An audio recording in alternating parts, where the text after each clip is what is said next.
Mis hermanos, yo te pregunto y te consulto sin necesidad que me respondas, ¿pero has estado alguna vez en una sala de espera?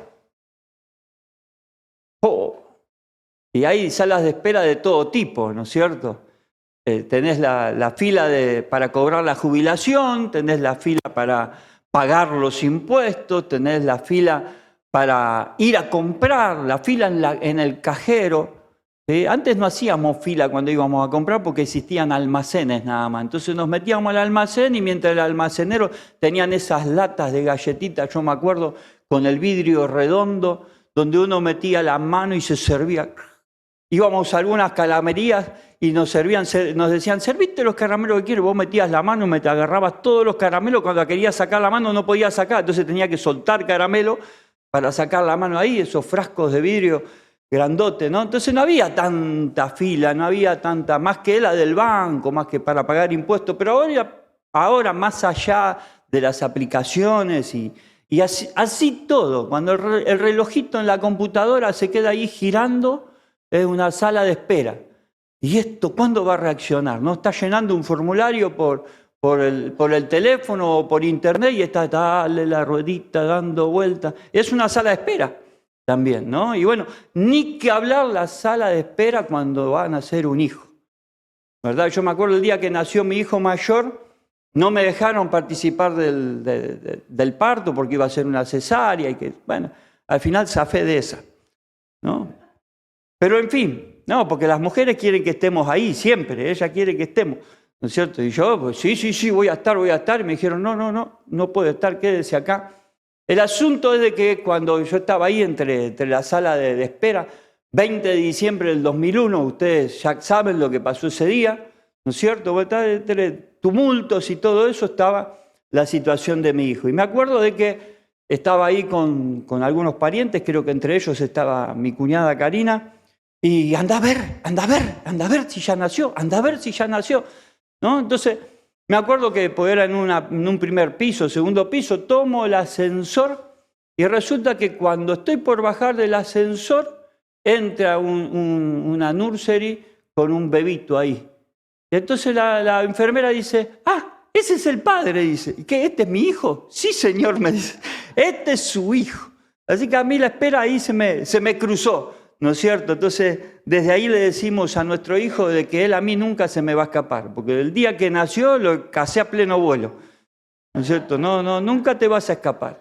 Pero sí, las salas de espera, esperar un turno médico, esperar un resultado de un análisis, y tendré o no tendré tal enfermedad. Y realmente llevar el tiempo de espera, de llevar ese resultado al médico para que el médico te lo lea, ¿no es cierto? Y eso es un tiempo a veces de transición, ¿no? Es un tiempo que no podemos evitar. ¿A cuántos les gusta esperar? A naides, dijo alguien por ahí. A nadie nos gusta esperar. Pero es un tiempo que tenemos que cursar. No queda otra, ¿no? Que ni te digo que si se te pincha una goma en medio de la ruta, por ir en medio del desierto, ¿no es cierto? Y no te queda otra. Llamás, no tenés señal, hacés la parabólica, todo. Tenés que esperar que pase un buen paisano y te diga en qué lo ayudo, ¿no? Esperar, no queda otra. Cuando se te queda un vehículo y estás esperando la grúa, podés tener montones de cosas para hacer, pero la única que te queda es esperar, no queda otra. Entonces, ese es un tiempo muchas veces de transición, ¿no es cierto? Y a veces se viven esos días donde la fe empieza a tornarse en certeza, ¿no? Porque esperamos, pero no te queda otra que esperar y entonces tu fe tiene que tornarse en certeza. ¿Cuántos le han hecho una petición a Dios y todavía el Señor no contestó?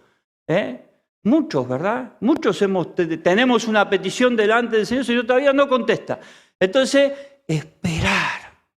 Hay que esperar. Entonces, pero mientras espero, dice el dicho, desespero.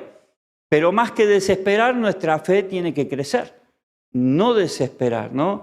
Entonces, el título de este mensaje se llama Entre la resurrección y la promesa. Un tiempo de espera, ¿sí? No es un final, sino que habla de un comienzo. cuando nuestro Señor Jesucristo resucitó, y ahí tenemos un relato, y quiero pasar rápido por todo esto para refrescarnos un poco la memoria, pero después de la cruz todo parecía haberse terminado, los discípulos se desilusionaron, tuvieron desazón porque no entendían qué era lo que había pasado, estaban confundidos, con miedo, e incluso estaban encerrados, se habían encerrado en su propia espera. ¿Y ahora qué? ¿Qué hacemos? ¿Qué pasó?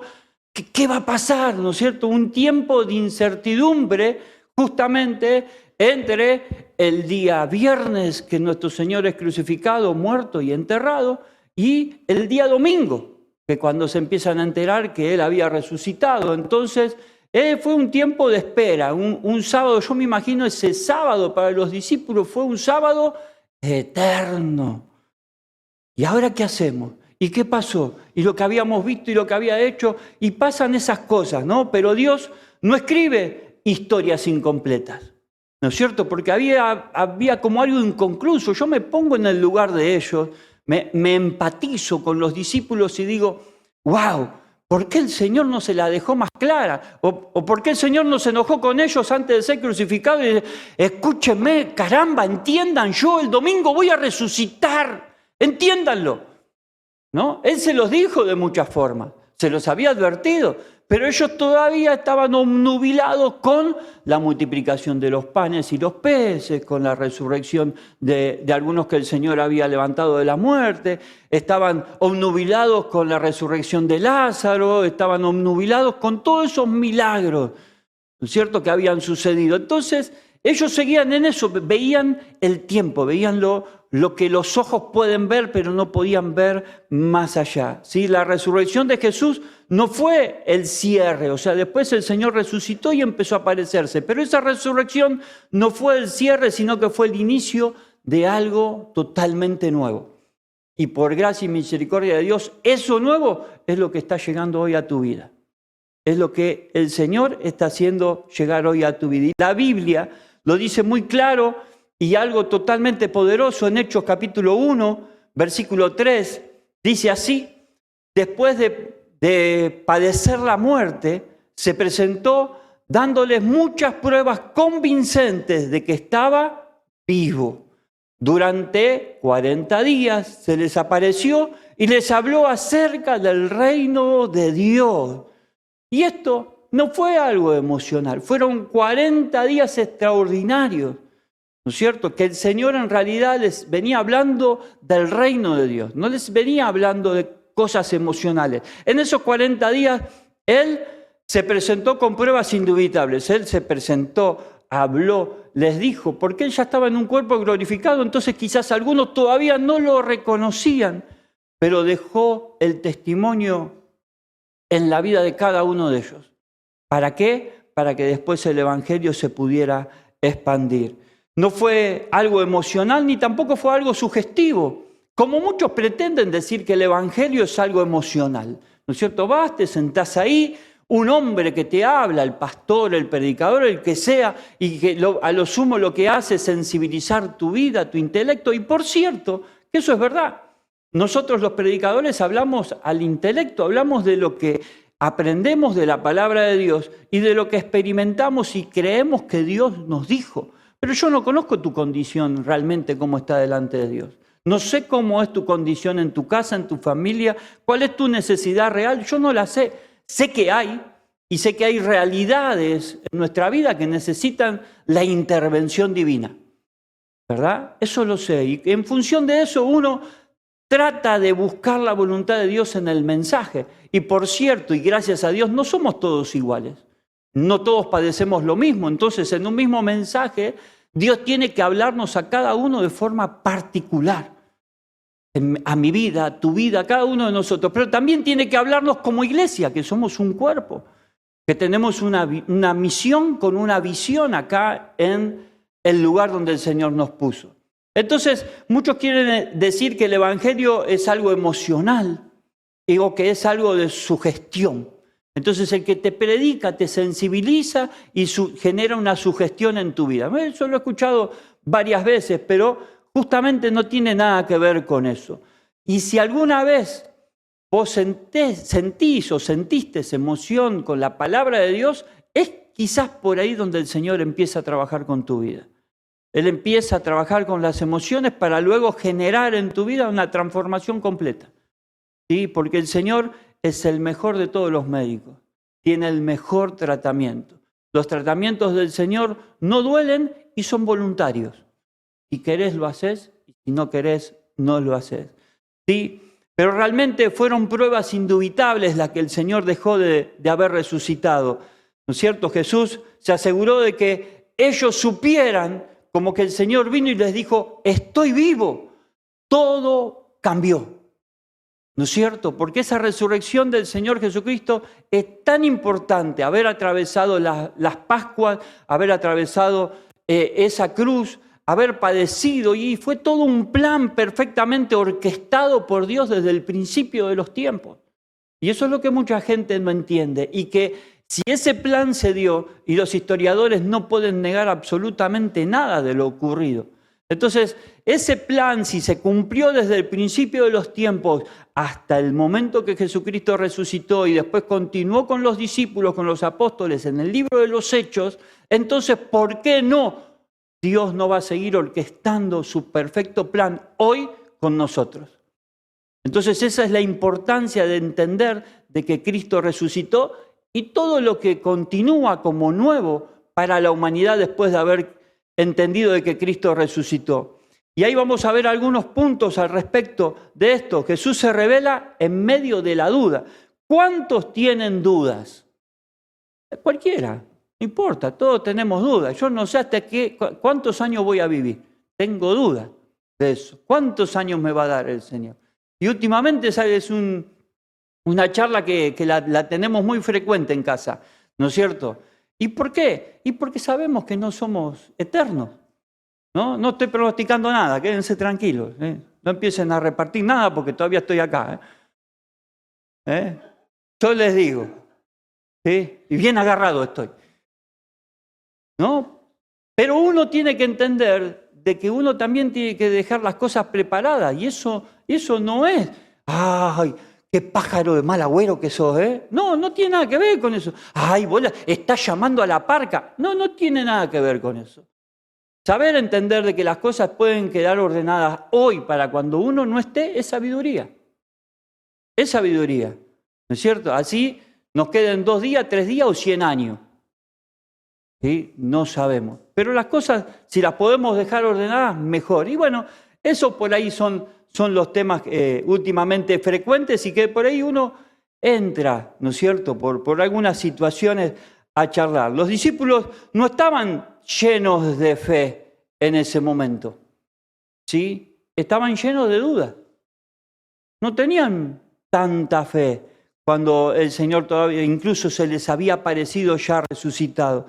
Estaban llenos de preguntas, ¿sí? Algunos dudaron, otros tuvieron miedo, pero Jesús no los rechazó por tener dudas. O sea que si vos tenés dudas, no te sientas rechazado por Dios, no te sientas menos. ¿Sí? Si tenés algún conflicto de fe, no te sientas mal. ¿Sí? Los discípulos también lo tuvieron. Tenemos clarito la situación de Pedro, que él abandonó literalmente el Evangelio. Él dijo, yo me vuelvo a pescar porque el Señor murió. Punto. Chau. ¿No es cierto? Pero el Señor tuvo misericordia y fue al encuentro. Él, en vez de rechazar al que lo negó, al contrario, se le acercó a aquel que lo negó. Él, en vez de rechazar al que tenía dudas, al contrario, fue y se le acercó al que tenía dudas. Entonces, no debemos de nosotros sentirnos mal porque tenemos dudas o porque alguna vez nos avergonzamos de decir que somos creyentes y que Cristo realmente está vivo en nuestra vida. Él, al contrario, se va a acercar a la vida de cada uno de nosotros. Se presentó una y otra vez con cada uno de ellos para demostrarles que Él estaba vivo. Y algo importante, ¿no es cierto?, que a veces pasamos por alto. Teníamos a María Magdalena, que fue con esas mujeres a la tumba del Señor, y no lo encontraron al Señor ahí. Pero cuando salieron de la tumba, el Señor se les apareció, se les fue al encuentro. Ellas fueron a buscar un muerto, no encontraron un muerto, pero el muerto estaba resucitado y el muerto las encontró a ellas. ¿sí? Las encontró a ellas estando resucitado. Los dos que iban camino a Emaús, que esto ya lo hemos hablado, esos que iban también diciendo con un montón de dudas y un montón de conflictos, pero este no era el Cristo, este no era el Mesías, este no era el que iba a restaurar las cosas del reino de David y nos iba a sacar del imperio romano. Y el Señor fue al encuentro de ellos. Ellos estaban apartándose de casa, se estaban yendo de Jerusalén a Emaús. Estaban yendo, estaban abandonando la obra de Dios, porque el Evangelio empezó en Jerusalén, ¿no es cierto? Y así ya vemos muchos de nosotros que a veces nos apartamos de casa, nos apartamos de la iglesia, nos vamos apartando del grupo de amistad, nos vamos apartando del entorno que nos hace de bendición, pero el Señor sale al encuentro. El Señor es una persona insistente. No sé si alguna vez tuviste algún insistente, ¿viste esos vendedores? ¿Y por qué no quiere el producto? ¿No es cierto? Que te llaman, no, mira, a mí no me interesa. ¿Y por qué no le interesa? Me gustaría saber. No me interesa por esto, por otro. Pero usted no sabe que el beneficio que esto le da, el Señor está permanentemente diciendo, es el mejor vendedor de la vida eterna. Es el mejor, porque insiste, y ahí también insistió con estos que iban camino a Emaús. Se le apareció a los discípulos ahí en Juan 20, ¿no es cierto? Ellos estaban todos reunidos, tenían miedo y de repente, con las puertas cerradas, la Biblia es clarito, con las puertas cerradas se aparece el Señor Jesús. Es decir, que su cuerpo glorificado aparece ahí. Y todavía encima dice, denme un pedazo de pan, que les voy a mostrar que soy yo, y comió delante de ellos, ¿no? Entonces, él dejó pruebas indubitables. En 1 Corintios, el apóstol Pablo, 15, 16, habla de que se le apareció a más de 500 personas al mismo tiempo. Incluso el apóstol Pablo dice, y luego, por último, dice el apóstol, se me apareció a mí, que yo era el que perseguía a la iglesia. Dice, y no soy digno, y me llamó apóstol, dice, y no soy digno de ser apóstol, soy el último, dice el apóstol, se me apareció a mí. Entonces el apóstol, hablando de las pruebas indubitables de que no había duda de que el Señor había resucitado, él está haciendo referencia a eso, porque Jesús no tiene miedo del proceso de cada uno de nosotros. Vos sabés históricamente que el Señor Jesucristo resucitó. Y la Biblia nos habla, porque la Biblia no solamente es la palabra de Dios, que para nosotros es la que aplicamos, y decía hoy nuestro hermano Omar, buscar la palabra de Dios es buscar el mensaje directo del cielo hacia nuestras vidas, sino que también la Biblia está considerada como un libro histórico. Entonces, la Biblia nos habla de la historia de la humanidad. Los historiadores lo reconocen como un libro histórico, entonces no podemos negar nada de lo que dice. Entonces vos decís, sí, Cristo resucitó, ¿sí? Él se mete en medio de tu conflicto, Él se mete en medio de tu duda, Él se mete en medio de tu temor, Él se mete en medio de cada uno de esos conflictos de fe, conflictos de dudas, Él se mete. El Señor incluso les preguntó y les dijo, ¿por qué están turbados? Miren mis manos, miren mis pies, soy yo mismo. ¿No es cierto? Eso se lo dijo también en Lucas, la segunda vez que se le apareció a ellos. Dios no espera que creas de una forma perfecta. Dios no espera que seas el mejor de todos los cristianos, el que más crea en Él. Él no espera cristianos perfectos, pero sí Él lo que quiere y está dispuesto es a tener un encuentro real y genuino con vos. Eso es lo que quiere el Señor. Y hace poco, esta semana, el día jueves, tuve una entrevista por algo que quiero aplicar en la empresa, por una videollamada, y la persona con la que estoy viendo esto me dice que él es muy estudioso, que estudió teología. Y bueno, entonces ahí cruzamos un par de palabras, cruzamos en el sentido que compartimos, no que hubo conflicto ni nada. Entonces yo le digo, ¿sabés qué es lo importante de todo esto? Que lo que vos conozcas lo practiques, que puedas vivir un Cristo vivo en tu corazón, en tu vida. No solamente que sepas que el Señor resucitó, sino que lo puedas vivir a diario en tu vida, que Él ha resucitado. La resurrección no solo es o se trata de creer, sino que se trata de experimentar. ¿A cuántos les gusta hacer experimentos? Sí, yo de chico era bastante liero con esas cosas, tiraba cosas al fuego a ver qué pasaba. Sí, me acuerdo que a veces se te metían frasquitos. ¿Cuántos se acuerdan los frasquitos de jarabe color ámbar? Así, chiquitos, sí, de vidrio. ¿No? Bueno, ahí yo metía detergente y lavandina y le daba así, lo batía, y lo tiraba ahí contra una pared y hacía una linda explosión, ¿no? ¡Bum! ¿No es cierto? Tener había una piedra que no me acuerdo ahora el nombre, que se usaba para la soldadura autógena, ¿sí? Que también buscábamos pedacitos de esas piedras, agujereábamos una latita de pintura chiquita, le hacíamos un agujerito, un chorrito de agua, le tirábamos, le asomábamos el fósforo y ¡blum! Explotaba. Así invento. Experimentar. Y experimentar nos hace aprender, nos hace conocer, ¿no es cierto? Y justamente esta relación de un Cristo resucitado tiene que ver con vivirlo, con tener una experiencia genuina, espiritual, pasar de lo natural que es mi vida a vivir algo sobrenatural. ¿No? ¿Cuántos les gustaría decir al que pasó con el auto y te salpicó todo, ¡ja! Que se le pinchen las 4 gomas? Te encantaría, ¿no es cierto? Pero de eso no se trata. Se trata de algo que nosotros podamos experimentar en nuestra vida con pruebas indubitables de que el Señor está trabajando en nosotros. Jesús no solo habló de un cambio, ¿sí?, con ellos, sino que también Él estuvo caminando con ellos, Él comió con ellos, les enseñó a ellos, ¿sí?, y les dejó la fe.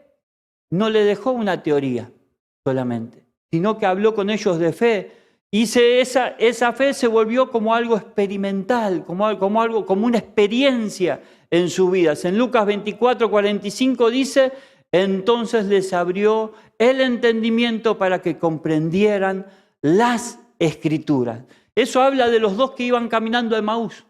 Esos dos que él iba caminando a Emaús y se les cruzó, y dice que compartió la comida con ellos, y ahí en ese momento les abrió el entendimiento, porque ellos conocían la palabra, conocían a Isaías, conocían a Jeremías, conocían los salmos, ellos conocían, pero les faltaba abrirse el entendimiento, y ahí es donde el Señor les abre el entendimiento para que comprendan las Escrituras. Y esto es importantísimo, porque yo les puedo decir con mi propia experiencia que para mí antes la Biblia, antes de tener esa experiencia sobrenatural con el Señor, para mí la Biblia era chino básico y al revés. ¿Sí? Lo intentaba de leer al derecho y al revés, de comprender, y no entendía nada, nada entendía. Pero cuando el Señor llenó mi vida con su Espíritu Santo, empecé a entender la palabra de Dios, empecé a comprender lo que el mensaje le estaba hablando a mi vida, y a través de hablar a mi vida me hacía entender el entorno, la situación que estaba viviendo. Entonces, esto es totalmente clave, ¿sí? No alcanza tan solo con saber de Jesús. Hay que tener una experiencia sobrenatural con Él. Necesitamos que Él abra nuestro entendimiento, que abra tu mente, que abra tu corazón. Pero para eso tiene que haber disposición de tu vida, de mi vida, para que el Señor geste algo sobrenatural en nosotros. Y esto tenemos que entender que un nuevo creyente no necesita una religión. ¿Cuántos religiosos hay acá? Bien, gloria a Dios que no hay ninguno. Eso me pone muy feliz, porque yo nací siendo un religioso. Sí, porque así me lo enseñaron, así lo aprendí, hasta que el Señor abrió mi entendimiento, abrió mi mente y me dijo: Maxi, la religión no es lo que estoy buscando. Yo estoy buscando una relación, no una religión. Estoy buscando tener una relación genuina. Y el mismo Cristo que se apareció esos 40 días con pruebas indubitables de que Él estaba vivo, es el que hoy quiere tener una relación con vos. Ni más ni menos que el Creador del universo quiere habitar en tu corazón, quiere que vos seas templo, quiere que nosotros seamos templo de la presencia de Dios en nuestra vida. Necesitamos un encuentro real con un Jesús vivo. Y esto, quiero que entendamos la diferencia, porque una cosa es tener un Jesús resucitado, allá hace 2000 años atrás. Jesús resucitado. Sí, Él resucitó. Pero ¿y qué tal la experiencia de un Jesús vivo en nosotros? Ese Jesús que viene caminando cuando yo estoy confundido y abandono Jerusalén, abandono casa, abandono el grupo de amistad, abandono la iglesia, abandono la escuela de discipulado. Ese Jesús que se aparece cuando estoy abandonando todo y me dice, acá está, acá estoy. Quiero darte un encuentro, quiero tener una relación con vos. Ese es el Jesús que nosotros tenemos que tener una relación. Jesús empieza a redefinir las expectativas de cada uno de nosotros, como lo hizo con ellos. Los discípulos todavía pensaban en lo natural, en lo natural. Si yo te pregunto, ¿qué es lo primero que Jesús haga en tu vida? Y vos decís, que gane más plata en mi trabajo. Los que quieren trabajar. Porque hay otro que dice, que llueva dinero del cielo. No va a pasar. ¿Sí? No va a pasar. Pero es lo primero, que el Señor solucione mis temas terrenales. Que la mujer para los jóvenes, que la mujer que amo me diga que sí. Para las muchachas, que el muchacho que amo me diga que sí. ¿Sí? Y pensamos en soluciones terrenales. Que el tío se muera y me herede la casa. ¿No? Soluciones terrenales. Y a los discípulos también le pasaba eso. Ellos esperaban y estaban esperanzados en soluciones normales, naturales. Y el Señor les dijo en Hechos 1:6, Él dice, Señor, ¿es ahora cuando vas a restaurar el reino de Israel? Ellos querían un reino político. Y esto ya lo vemos en uno de los evangelios, cuando el Señor multiplicó la comida y le dio de comer a 5.000. Hubieron quienes pensaron ahí, che, ¿y si a este lo hacemos político? Nos lo llevamos, hacemos una buena campaña y lo hacemos que él sea nuestro gobernador. Va a ser fácil. ¿Te imaginas un gobernador, un intendente, un presidente? Dice, Padre, te ruego que multipliques este pan y estos peces. Que se multiplique el tesoro nacional, que se multiplique las reservas que tenemos, que se multiplique... Y entonces, claro, ellos dijeron, se terminó la pobreza para nosotros, no hay que laburar más, muchachos. Conseguimos el tipo ideal. Este es el político que estamos necesitando. Él ora al Señor y las cosas se multiplican. Pero de eso no se trataba, porque después cuando el Señor se los vuelve a encontrar, el Señor le dijo, ustedes me siguen porque yo les doy de comer. Por eso me siguen ustedes. ¿Sí? Y muchos se avergonzaron, agacharon la cabeza y se fueron. Se fueron prácticamente todos. Y ahí fue cuando el Señor se dio vuelta y habló con sus discípulos. ¿Y ustedes qué van a hacer? Y Pedro dijo una frase espectacular. Dijo, Señor, solo tú tienes palabra de vida eterna. ¿A quién iremos si solo tú tienes palabra de vida eterna? Entonces Pedro, aún no teniendo el Espíritu Santo, ya empezó a entender.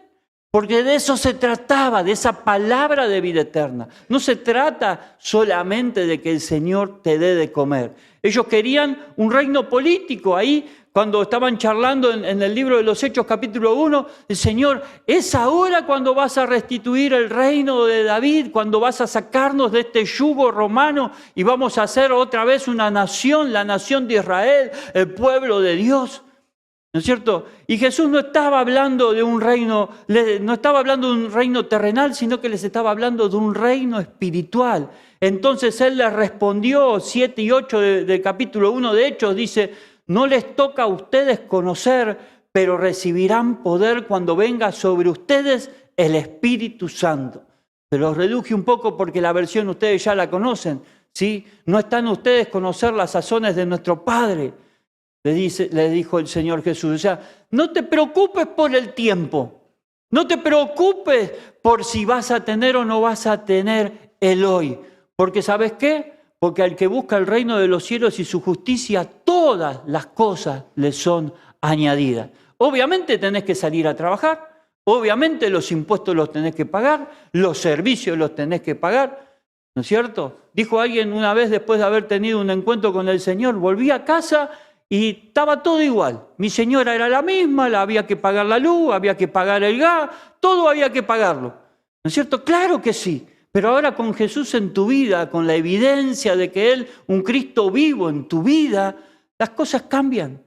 Cambia tu perspectiva, cambia tu inteligencia y cambia tu sabiduría.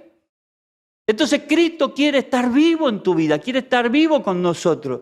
Jesús cambia el enfoque, ¿sí?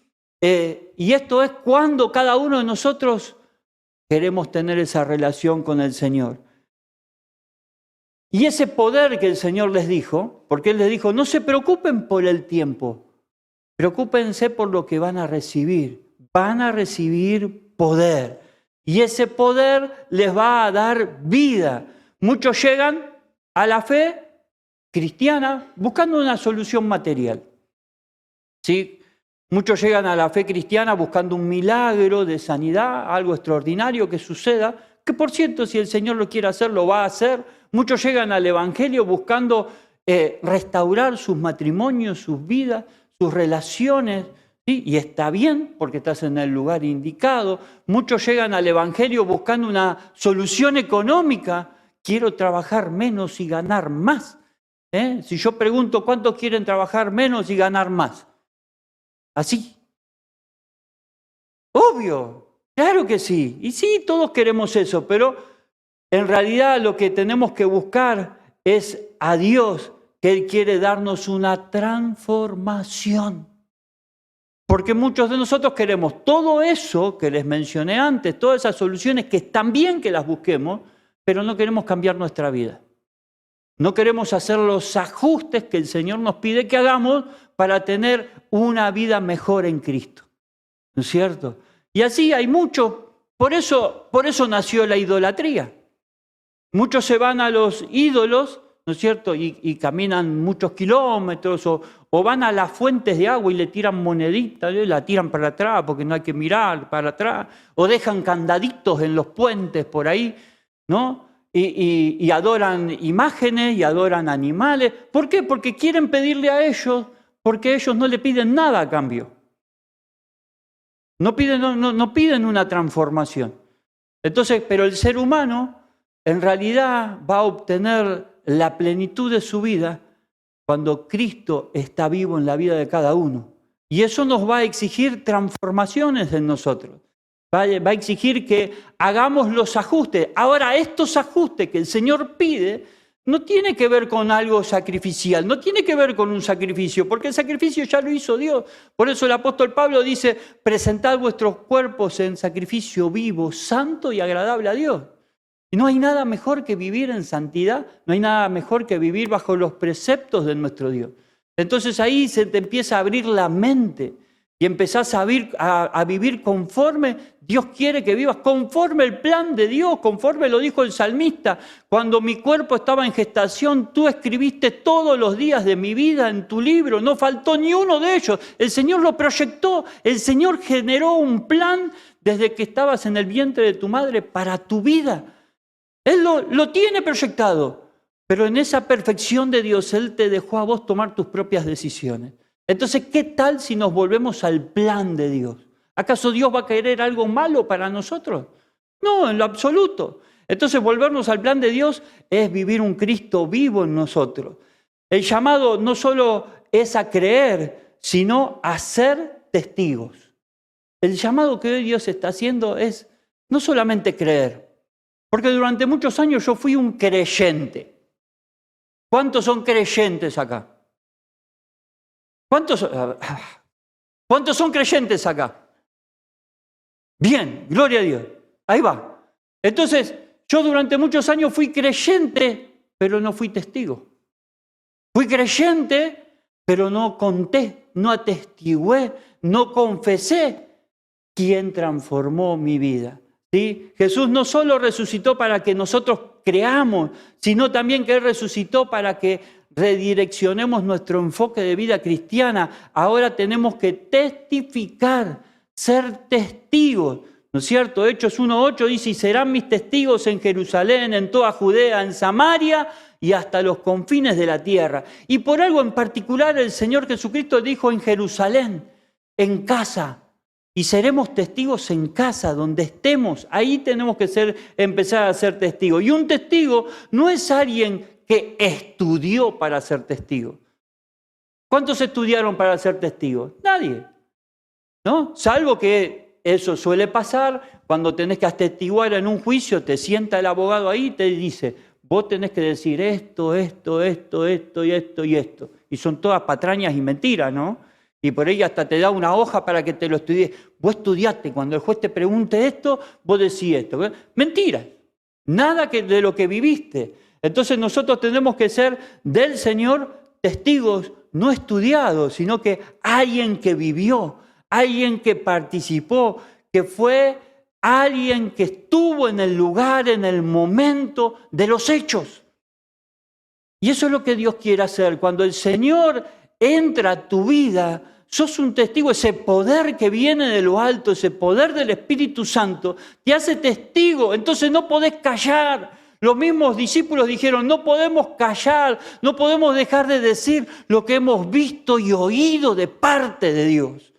No lo podemos callar. ¿Por qué? Porque es algo extraordinario, es un poder que no lo podemos contener, si bien no es un poder que se desenfrena, pero es algo espectacular que sucede en tu vida, por eso es algo sobrenatural. Tu historia con Jesús ya es una predicación, tu propia historia, tu propia vivencia ya habla de un Cristo vivo en tu vida. Porque vos cuando tenés la experiencia del Espíritu Santo en tu vida, las cosas empiezan a cambiar. Empezás a hacer ajustes. Y este va un secreto para aquellos que andamos luchando contra las arrugas y la vejez. ¿Cuántos andamos así? Vámonos, ¿soy el único que se mira al espejo? Claro que sí. Y les voy a confesar algo. Hoy le dije a mi hija, le digo, Mimi, le digo, se me ve la peladita acá atrás, le digo. ¿No es cierto? Cuando veníamos en la camioneta, no, pa, quédate tranquilo, no se te ve, ¿no es cierto? Pero sí, andamos luchando contra esas cuestiones de que se nos vienen los años encima, ¿verdad? Cuando recibís el Espíritu Santo de Dios hasta te volvés más joven. Más joven. Sí, claro que sí, ¿no es cierto? Y a mí hubo personas que me conocieron y por un tiempo no nos vimos y de golpe me miraron. ¿Qué te pasó a vos? ¿Estás más joven? ¿Hiciste algo? No me hice nada. Es el Señor Jesucristo que rejuvenece mi interior y eso se evidencia en mi exterior.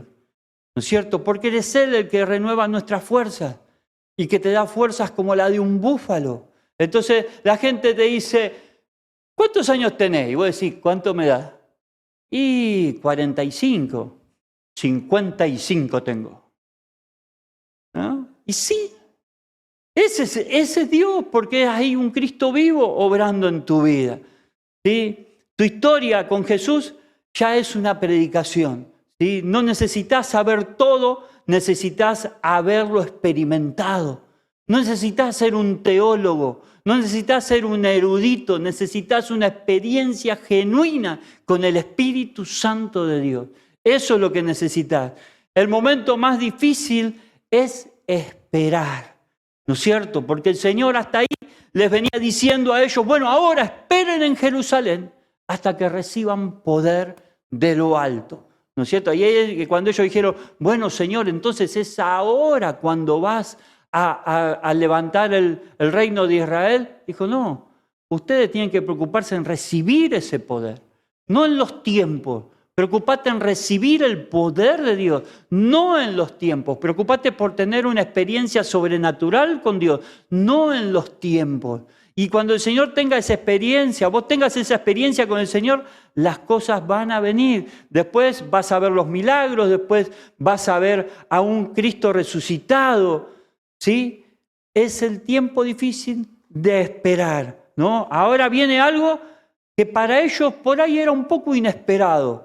¿No es cierto? Esperar. En Hechos 1:4 dice, no se alejen de Jerusalén, sino esperen la promesa del Padre. Y si yo te pregunto, ¿Cuántos están esperando esa promesa del Espíritu Santo? ¿Cuántos están esperando la promesa del Espíritu Santo? Anímate a levantar la mano. ¿Estás esperando una promesa del Espíritu Santo? ¿Estás esperando vivir algo sobrenatural de parte de Dios? ¿Algo que te quite todas las dudas? ¿Lo esperás al Señor o no lo esperás? Amén, gloria al Señor. Me estaba dando miedo ya. Esperar realmente, como dijimos al principio, es incómodo. Esperar prueba el corazón que tenemos. ¿Sí? En la pandemia, a mí el Señor me habló muchísimo en la pandemia. Es más, les voy a confesar algo. En la pandemia yo le dije, Señor, no cortes esto hasta no sacarme mejor de esto. Dije, Señor, que esto no se termine hasta no hacer un mejor siervo tuyo en esto. ¿Verdad? Y problemas teníamos todos. ¿Qué vamos a comer? ¿Y cómo vamos a hacer? ¿Y qué vamos a hacer con todas las maquinarias que tenemos? ¿Y cómo vamos a movilizarnos? Pero el Señor se encargó de todo. Porque no dudamos un minuto, no dudamos un segundo. Nos pusimos en las manos del Señor y aún encerrados predicamos el Evangelio. El Señor a través de eso gestionó que otras personas en otras provincias recibieran de Dios. Y después cuando se abrió pudimos ir a casar, pudimos ir a bautizar a esas almas. El Señor obró. Entonces cuando nosotros estamos en espera, tenemos que también tener una espera activa. Esperar es totalmente incómodo, pero la prueba de la espera lo que genera es un corazón sincero. Sin embargo, yo sé de muchos que en la pandemia abandonaron el Evangelio. Se olvidaron del Señor. Ah, no, si no vamos al templo, entonces yo no me congrego más. No. Cristo viene, entonces me quedo en casa para que me encuentre. ¿No es cierto? Y vendrá el Señor y dos estarán durmiendo en la cama, uno se irá y otro se quedará. ¿Qué habrá pasado? ¿No? Se quedaron los dos. No volvieron nunca más. ¿Por qué? Porque ahí se demostró de qué realmente estábamos hechos. Cuando las cosas se ponen en espera y difíciles, es cuando mostramos realmente de qué estamos hechos. Sí, pero en todo esto hay algo muy clave que pasó con los discípulos. Ellos no esperaban estando vacíos, no esperaban haciendo nada. Esperaban con una promesa y esperaban esa promesa algo activo en sus vidas. Hay momentos donde Dios no te pide hacer nada, pero te pide que confíes. Hay momentos donde Dios te dice, vos estás, ¿y qué hago, Señor? ¿Y que pintamos de negro o pintamos de blanco? ¿Y ponemos las luces o no ponemos las luces? ¿Y compramos el proyector, compramos la ventana? ¿Y qué hacemos? ¿Hacemos el reboque? No lo hacemos. Y por ahí el Señor dice, esperá. Hay que confiar. ¿Hacemos la campaña o no hacemos la campaña? ¿Hacemos retiro o no hacemos retiro? ¿Y qué hacemos? Confiar y seguir confiando, porque el Señor no tarda en cumplir sus promesas. Él no tarda en cumplir sus promesas. La espera correcta tiene que ser en unidad y en oración.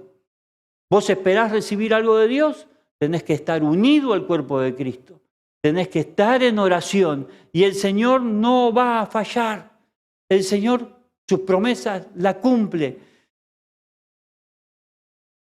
Quienes hicieron la promesa, hicieron la promesa de esperar, esperaron, pero esperaron de una forma activa. Hechos 1:14 dice, todos en un mismo espíritu se dedicaban a la oración.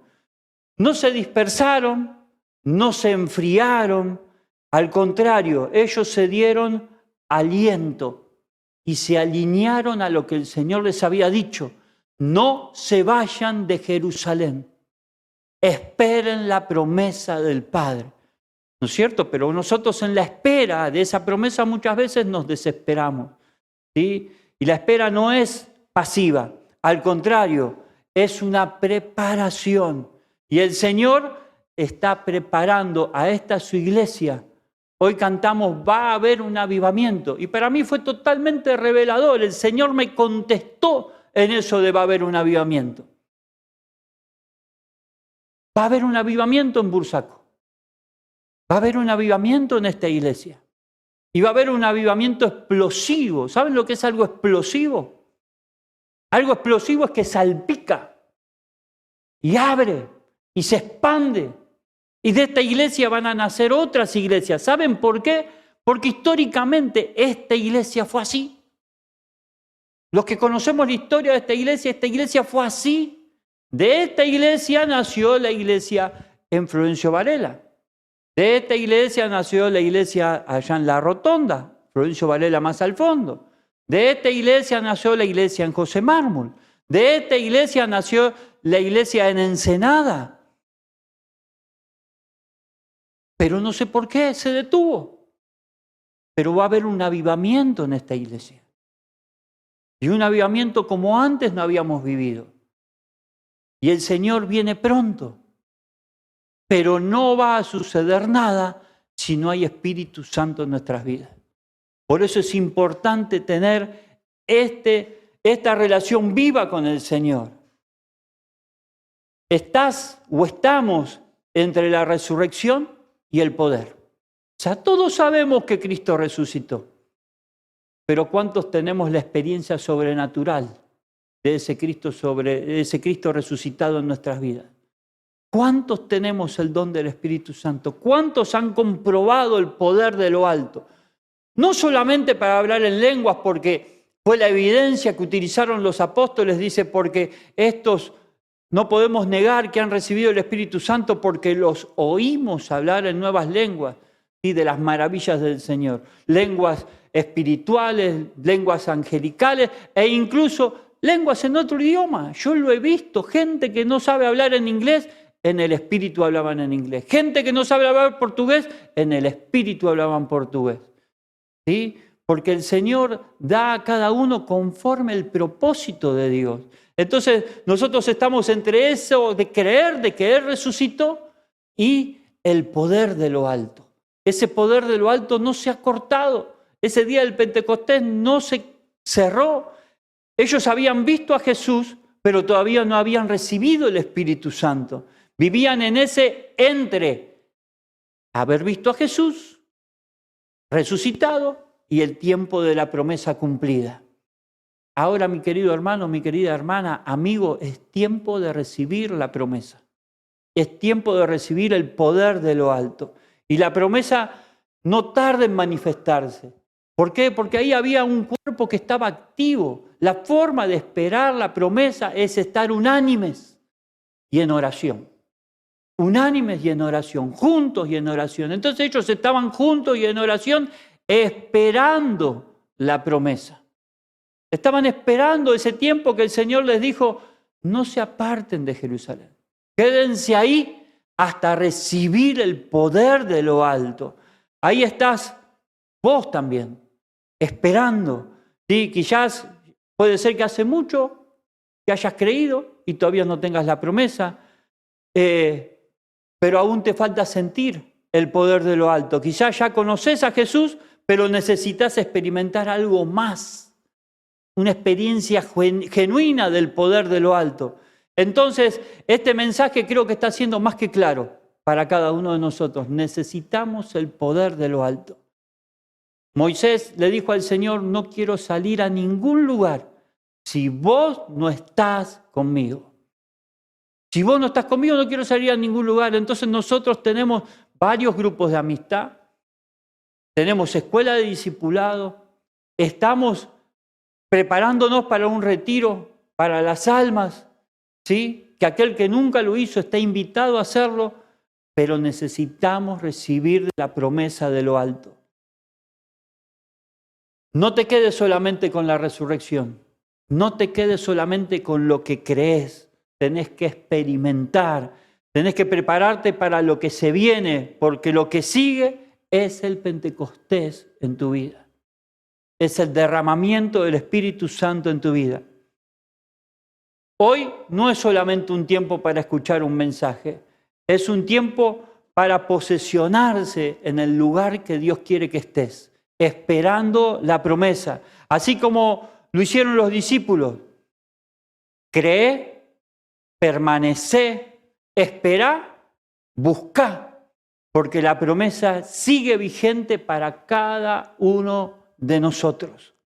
Y mis hermanos, en el viaje que estuve en el fin de semana, que la institución me pidió que vaya a dar unas charlas con respecto a Ingre Crecimiento, la estrategia de Jesús, que es lo que estamos usando nosotros para crecer como iglesia y para estar activos, pude experimentar el poder de Dios ahí.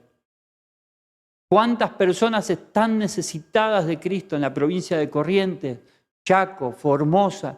¿Sí? Que se hizo un congreso de la estrategia de Jesús en el NEA argentino. Por eso digo, Argentina es tierra bendita. Es tierra bendita. A donde vos vayas, ves que el pueblo puede fructificar.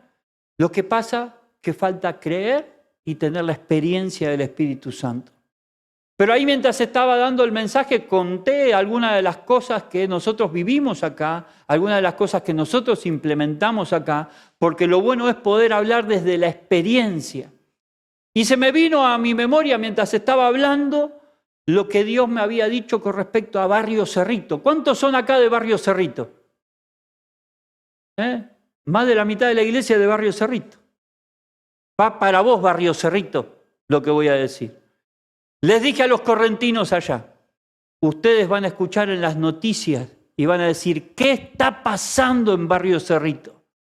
Algo extraordinario está pasando de ahí. Porque yo sé que vos mismo, por Barrio Cerrito no das nada. ¿Qué puede pasar en Barrio Cerrito? ¿Querés que te diga lo que va a pasar en Barrio Cerrito? En Barrio Cerrito va a haber un avivamiento nunca antes visto. Todo Don Orione se va a preguntar, ¿qué está pasando acá al lado en Barrio Cerrito? Todo Almirante Brón se va a preguntar, ¿qué está pasando en Barrio Cerrito? El mover del Espíritu Santo de Dios, eso es lo que está pasando. Las personas que lo entiendan y lo crean y tengan esa vivencia sobrenatural con Dios lo van a comprender mejor. ¿Sí? Y esto no es solamente para Barrio Cerrito, también es para Bursaco, para Gleu. ¿Sí? Los otros días hablaba con el coordinador de zona y le decía, nosotros tenemos que llegar a Alejandro Cor, Guernica, San Vicente, Cañuelas, Lobos, porque Dios no tiene límite, no tiene límite, tenemos que ir más allá, pero no podemos ir a ningún lado si no está el Espíritu Santo de Dios con nosotros. Así que prepárate, porque el Pentecostés está llegando a tu vida. Amén. Te invito a que te pongas de pie. Espero hayas entendido, la iglesia está trabajando para que cada uno de nosotros pueda tener una experiencia sobrenatural con nuestro Dios. Así sea acá, así sea en el grupo de amistad, así sea en la escuela de discipulado, así sea en el retiro próximo que vamos a tener, al que te invito que si nunca participaste, participes, porque ahí Dios empieza el proceso en nuestras vidas. En el retiro Dios empieza un proceso extraordinario en nuestras vidas. Lo que hemos participado en un retiro sabemos de qué se trata, porque es un tiempo, es como el tiempo de Jerusalén, ¿sí? Donde nos apartamos a esperar. Nos metemos en el proceso de Dios y ahí el Señor empieza a trabajar con nosotros. Entonces, si nunca tuviste una experiencia sobrenatural, te invito a que vayas al retiro. Si nunca tuviste un tiempo apartado con el Señor, te invito a que vayas al retiro. Hoy, en esta mañana, voy a hacer la invitación para que aquel que quiera tener un encuentro sobrenatural con Dios, que pase. ¿Sí? Que pase al altar. Vamos a orar para que el Señor llene tu vida con esa experiencia sobrenatural. No obstante, desde ya te digo que próximamente vamos a tener una celebración exclusiva del Pentecostés. Una celebración exclusiva donde vamos a hacer que el fuego del Señor se derrame. Por eso, para ese tiempo, cuando esto se anuncie, invita a personas que necesiten un milagro. Porque cuando el Señor está, los milagros suceden. No es que el Señor no esté acá, el Señor está acá. Pero el Señor también da testimonio a las personas nuevas.